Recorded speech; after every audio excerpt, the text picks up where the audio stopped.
ازيكم عاملين ايه؟ يا رب تكونوا بخير. على اختي وحبيبتي وصديقتي وكل الحاجات الجميله العسلات اللي بتطلع منكم باللايك والكومنتات العسل بتاعتكم. بجد لا تتخيلوا بكون سعيده ازاي لما بشوف اللايك بتاعكم او كومنت جميل منكم. بكون طايره في السما. فياريت بقى اللي يشوفني كده ويحبني يحط لي اشتراك ويفعل الجرس عشان اول ما يشوف اول ما انزل فيديو يكون بيصفر عندك. النهارده هنعمل ايه يا مهاجر؟ النهارده احنا اتاخرنا جدا على ايه يا مهاجر؟ على رمضان اللي بيخبط على بابنا. كل سنه وانتم طيبين، كل سنه وكل بيت مصري وكل بيت مسلم طيب. ويا رب يعود علينا ايامه كاملين لا مفتقدين، اللهم امين يا رب العالمين. طب يا ام هاجر المفروض نعمل ايه؟ قدامك حاجتين، لا تعملي كرتونه رمضان وده انا ما بفضلهاش الصراحه قوي، لا نعمل حصايه رمضان اللي ام هاجر هتبدا فيها من النهارده. وبشجعك يلا عشان اتاخرنا هاتي حصلتك وابداي معايا. طب ليه يا ام هاجر ما بتشجعش كرتونة رمضان؟ لان كرتونة رمضان احنا كان كماشيين بميزانية معينة بنشوف حد مثلا عطارنا نضيف محترم نجيب منه طلباتنا سايبة. لكن عشان انا اعمل كرتونة رمضان لازم اروح اجيب حاجة من هايبر تكون مكتوب عليها تاريخ انتاج.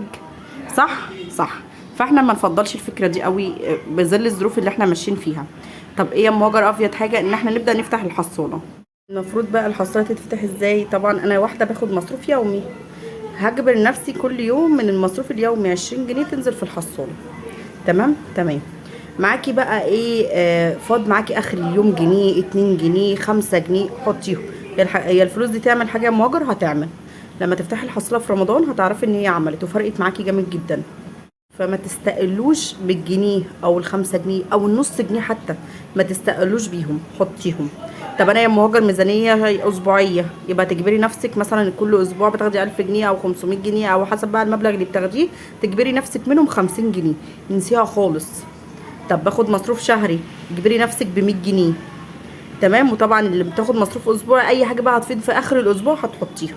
اي فكه معاكي بقى فاضت ارميها في الحصاله. طب انا مصروف الشهري هتجبري نفسك ب100 جنيه كل شهر. واي فلوس هتفيد معاكي من اي بند سواء بند الفطار او الخضار او بند اللحوم هتحطيها في الحصاله. ابقى انا كده بفيدك. طبعا انا بصي جايبه لكم فئات العمليه كلها من نص جنيه لجنيه ل5 جنيه 10 جنيه، اللي معايا هحطه. انا هجبر نفسي كل يوم من ال200 جنيه مصروفي اليومي ان انا احط 20 جنيه. وطبعا هكون انا بخطط الاكل اللي هعمله، سواء بقى لقيت عندي بقى حاجات توفر اي حاجه اوفرها في اخر اليوم هحطها. ان شاء الله يكون ال 150 جنيه كاملين، مش محتاجاهم دلوقتي هحطهم. تمام.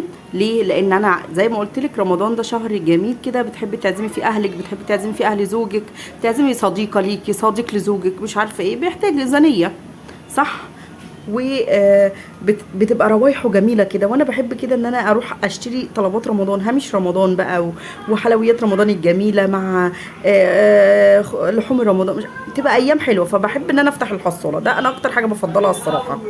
فانتي كست تجبري نفسك مثلا ان انتي كل مصروف يومي مصروف اسبوعي مصروف 15 و15 مصروف شهري هتجبري نفسك بمبلغ معين ان انتي تحطيه. واي حاجه بقى تفيد معاكي جنيه نص جنيه اي حاجه من البنود بتاعه الخضار. طبعا لو انتي عامله مصروف شهري بتبقى اسمى بنودك، بنود فاكهه بنود خضار بنود بند لحوم بند مش عارفه ايه، بتبقى اسمى البند بتاعك. اي فكه بقى هتفيد من الحاجات دي خلاص مش محتاجاها تروحي رميها في الحصاله.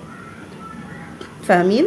دي الاجنده بتاعتي اللي انا بكون كاتبه فيها بقى اكلاتي وتنظيفي وكل حاجه تخص البيت. بحب يعني بصي دي العشق بقى، دي العشق بتاعتي اللي بتنظم يومي بتنظم حياتي وبتنظم بيتي وبتنظم كل حاجه.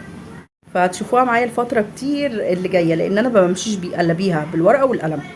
تمام. تمام. دلوقتي طب انا بصوا زي ما انتم شايفين كده انا حطيت ال20 جنيه اللي وفرتها او اللي اجبرت بيها نفسي بمصروف اليومي النهارده. دول اللي فاضوا معايا من امبارح بقى، دول شويه الفكه دول اللي فاضوا معايا من امبارح. نص جنيه هتحطيه هحطه. ما تستقلوش بالنص جنيه يا جماعه. نص جنيه على نص جنيه هيعمل حاجه في اخر ما في اخر في الشهر في اول رمضان يعني في أو في قبل قرب رمضان لما تفتحي الحصاله وتجيبي التزاماتك هتحسي فعلا بالفرق حتى من نص جنيه. فاهماني؟ فما تكسليش حتى لو لقيتي ايه جنيه حطيه. لو طب يا ام هاجر انا ما قدرتش احط ال20 جنيه، جيبي طلباتك وشوفي التزاماتك وشوفي الدنيا ماشيه معاكي ايه، ولو فاض معاكي جنيه واحد حطي. كل يوم تعالي حطي حاجه. انا هشوف كده يعني لو انتوا عايزين فيديو تشجيعي كل يوم وانا بحط ال20 جنيه وبحط اي حاجه فاضت مني واكتبوا لي في الكومنتات وانا ايه ماشيه معاكم. هعملها يعني اشجعكم ان انتوا ما تنسوش الحصاله. هتفيدك جدا في التزامات رمضان ولحومه وخضاره وحاجات. وطبعا حاجته بتبقى زايده شويه عن عن اي شهر تاني، عشان ده بيبقى شهر العزومات الجميل بقى، شهر انك تلمي عيلتك الجميله وتفطروا مع بعض.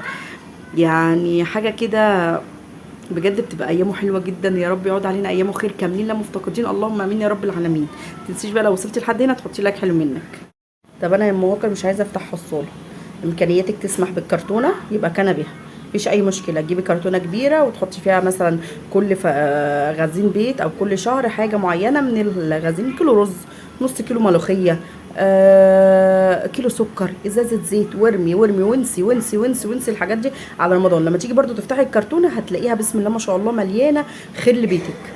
دي برضو فكره.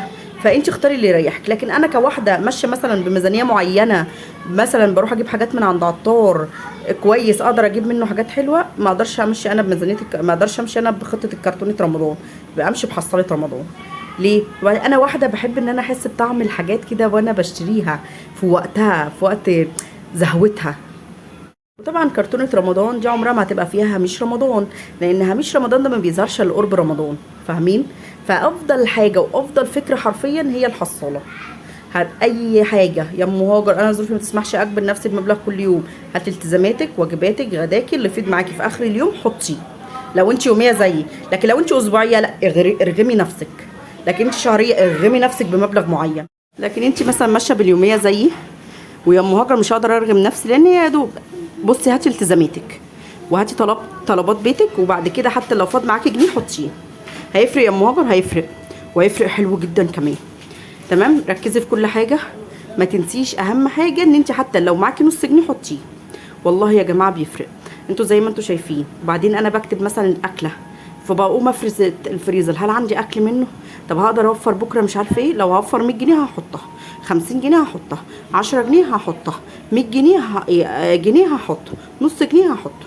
اي حاجه هوفرها هرميها في الحصاله لحد رمضان نفتحها مع بعض باذن الله ان شاء الله يا رب. بس يعود علينا ايامه بخير كاملين لا مفتقدين باذن الله، ونجيب بقى التزامات رمضان وهامش رمضان. ليه ما بفضلش الكرتونه زي ما قلت لكم؟ لان هي عايزه ميزانيه خاصه بالهايبرهات تمام. وعايزه طبعا مش هيبقى فيها هامش رمضان اللي هو اساسا يعني بيحسسك برمضان، فاهمين؟ فدوت. لكن انا لما افتح الحصاله قرب رمضان هروح اجيب بقى هاميشي بقى، واجيب بقى مكروناتي وكل حاجتي اللي تكفيني الشهر كله. هتكفينا الشهر كله. وهنجيب التزاماتنا من هاميش للرز والمكرونات لزيتنا لسمنتنا لرقنا للحاجات الجميله اللي احنا نقدر ان احنا نجيبها في وقتها. وفي نفس الوقت خلاص جبنا طلباتنا. يعني معلش الكرتونه دي برده مش هيبقى فيها رقاق، مش هيبقى فيها هاميش رمضان، مش هيبقى فيها سمنه مثلا، مش هيبقى فيها حاجات كتير، صح؟ لكن الحصاله لما نفتحها في مثلا قرب رمضان ونلاقي مبلغ محترم ان احنا نجيب التزاماتنا كلها ونملى بيتنا خير، هيكون افضل. على الاقل لما املى بيتي خير مثلا في رمضان ممكن كمان يفيد معايا بعد رمضان، فاهمين؟ يعني مبلغ ممكن نملى بيه شهرين ولا حاجه. فان شاء الله ان شاء الله نمشي مع بعض كده واحده واحده وما نكسلش عنها. وحاولي تجيبي حصاله لو انت من النوع اللي ايدك بتاكلك، تجيبي حصاله ما بتتفتحش.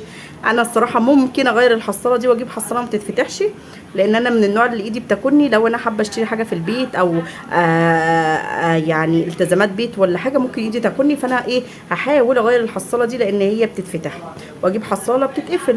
ليه؟ لان انا برضو عايزه اوفر لحد رمضان كده معاكم، وهنمشي كده واحده واحده.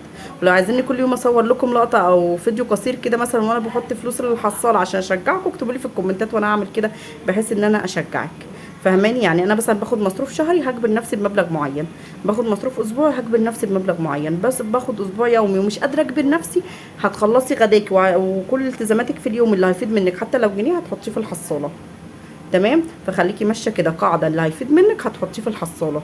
ونبدا كده حصاله رمضان، يلا عشان رمضان بيخبط علينا، بيقول انا داخل عليكم اهو، كل سنه وانتم طيبين. من احلى ايام ومن احلى الشهور في حياتنا هو رمضان المبارك. ربنا يا رب يعود علينا ايامه خير كاملين مفتقدين، اللهم امين، مع امهاتنا وابهاتنا وعيلتنا الجميله، ونعمل مع بعض احلى العزومات كمان في رمضان.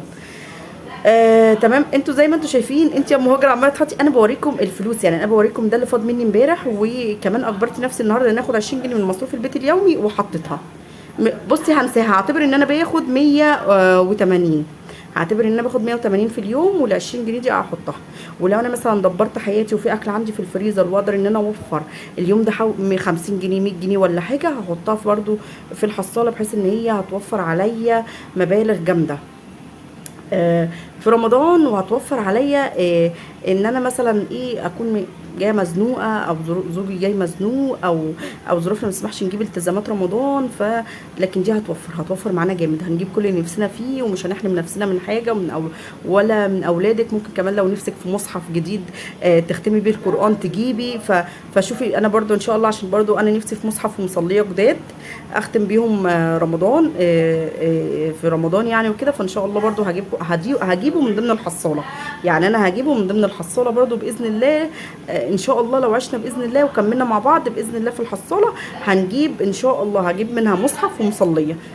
نيوي كده يعني، انوي ان انت هتجيبي برضو منها مصحف جديد او مصليه جديده، بحيث ان انت برضو عبادات رمضان ما تنساهاش من ضمن مشتريات رمضان، لان دي اهم حاجه. صومك وعبادتك بتزيد شويه في رمضان، وبتبقى ليها ايام مباركه كده بالتراويح وبكل حاجه الجميله. وبتختمي طبعا المصحف يا ريت لو مرتين ولا حاجه كامهات احنا يعني. وانت بتحطي الفلوس كده في الحصاله انوي انك ناويه تشتري لنفسك مصحف او مصليه جداد، ده هيخلي لك حتى دخلة رمضان حلوه جدا. حتى لما يعني وانت بتحطي وتني ان انت هتجيبي مصحف ومصليه جداد ليكي، هتشجعي نفسك ان انت تحوشي اكتر. فاهماني؟ فيلا بينا نبدا مع بعض الحصاله الجميله بتاعتنا. وما تنسوش بقى تحطوا لي لايك جميل منكم، كومنت تشجعوني فيه، وتقولوا لي ايه رايكم في الفكره.